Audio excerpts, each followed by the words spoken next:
Hello friends, welcome to my channel. आज की कहानी है बोझ। कविता अपने माता पिता की बहुत लाडली थी। 3 बड़े भाइयों की बहन थी। कोई भी चीज़ मांगने पर उसे उसी वक्त सामने हाजिर हो जाती। पूरे घर में रोब था उसका। पूरे परिवार और नौकरों पर राजकुमारी की तरह हुक्म चलाती थी कविता। स्कूल में भी पूरा रोब था उसका। बड़े घर की लाडली जो थी वह। ऐसे ही उसने कॉलेज में दाखिला लिया। उसके ठाठ बाट गाड़ी में आना जाना, हर दिन नया फैशन देखकर हर कोई उससे दोस्ती करना चाहता था। थोड़े ही दिनों में उसके बहुत से दोस्त बन गए। पूरे कॉलेज में उसकी अपनी ही एक पहचान थी।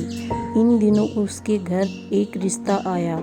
खानदानी लोग थे और पापा की पुरानी जान पहचान थी उनके साथ। कविता के साथ कोई ज़बरदस्ती नहीं थी, पर कविता ने फिर भी हाँ कर दी, क्योंकि वह अपने परिवार से बहुत प्यार करती थी। वह जानती थी कि वह लोग उसका अच्छा ही सोचेंगे। लड़के का नाम राज था। राज काफ़ी पढ़ा लिखा और समझदार लड़का था। ससुराल वाले भी बहुत अच्छे थे। ससुराल में कविता की जगह वैसी ही थी जैसे कि मायके में। कोई भी कार्य कविता की सलाह के बिना नहीं होता था। सबकी लाडली बहू बन गई थी वह। फिर उसके घर एक बेटे का जन्म हुआ। राहुल कविता को जान से प्यारा था।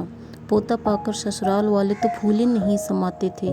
कविता कभी कभी सोचती थी कि उसकी किस्मत कितनी अच्छी है। उसका हर अपना उसे कितना प्यार करता है। चाहे जीवन में कैसा भी समय आए, मेरे अपने हमेशा मेरे साथ हैं।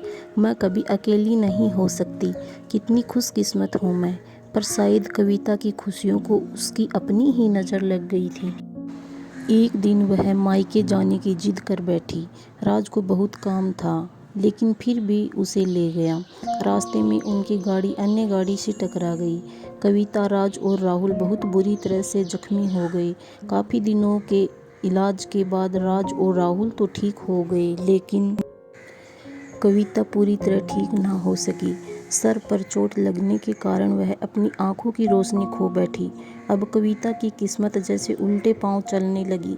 मायके वाले कुछ दिनों तक उसे मिलने आते रहे, फिर कभी कभार फ़ोन ही करके पूछ लेते कि अब कैसी हो।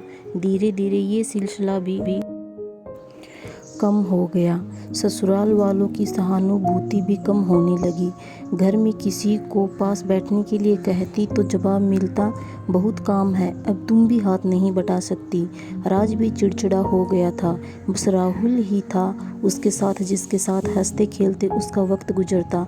एक दिन कविता के हाथ से कुछ सामान गिर गया, जिसकी वजह से राहुल को हल्की सी चोट लग गई। कविता के सास ससुर ने राहुल को उससे अलग कर दिया कि कहीं उसके ना देखने की वजह से बच्चे का कोई नुकसान ना हो जाए।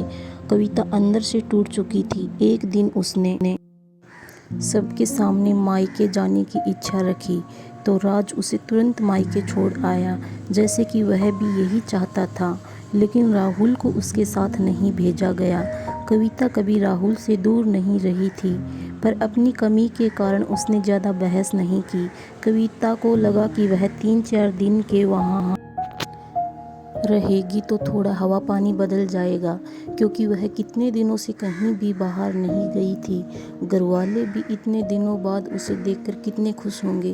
कविता के घर पहुंचने पर सब लोग बहुत खुश हुए। खाने में सब कुछ कविता की पसंद का ही बना था। उसने अपने मम्मी पापा और भाई भाभी से दिल खोलकर बातें की।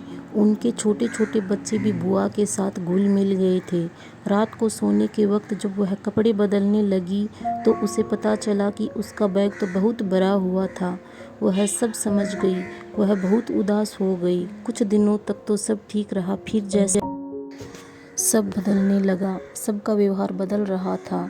वह लोग जैसे थक चुके थे उससे।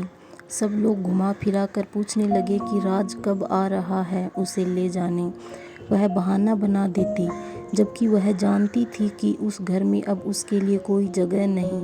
कविता से चलते वक्त कुछ ना कुछ नुकसान हो जाता। थोड़ी बहुत टोका टाकी उसे सुनाई देती, वह टाल देती।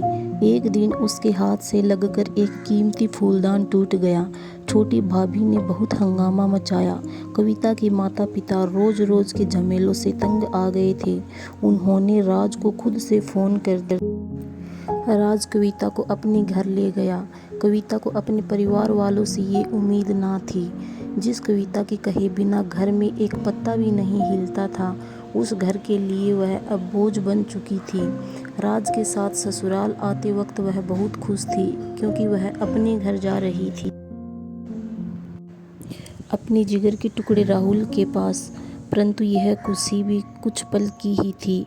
सारा बंदोबस्त पहले ही किया हुआ था। कविता को सीधे ऊपर वाले कमरे में पहुंचा दिया गया। राहुल से दूर रहने की सख्त चेतावनी दी गई। एक काम वाली लता को उसकी जिम्मेदारी सौंपी गई, जो उसके खाने पहनने जैसी ज़रूरतों का ध्यान रखती। कविता ज़्यादातर चुप ही रहती। कभी कभी काम वाली लता से थोड़ा बतिया लेती। उसके जरिए राहुल का पता चल जाता। सबकी लाडली बेटी और बहू सबके लिए लाडली से बोझ बन चुकी थी।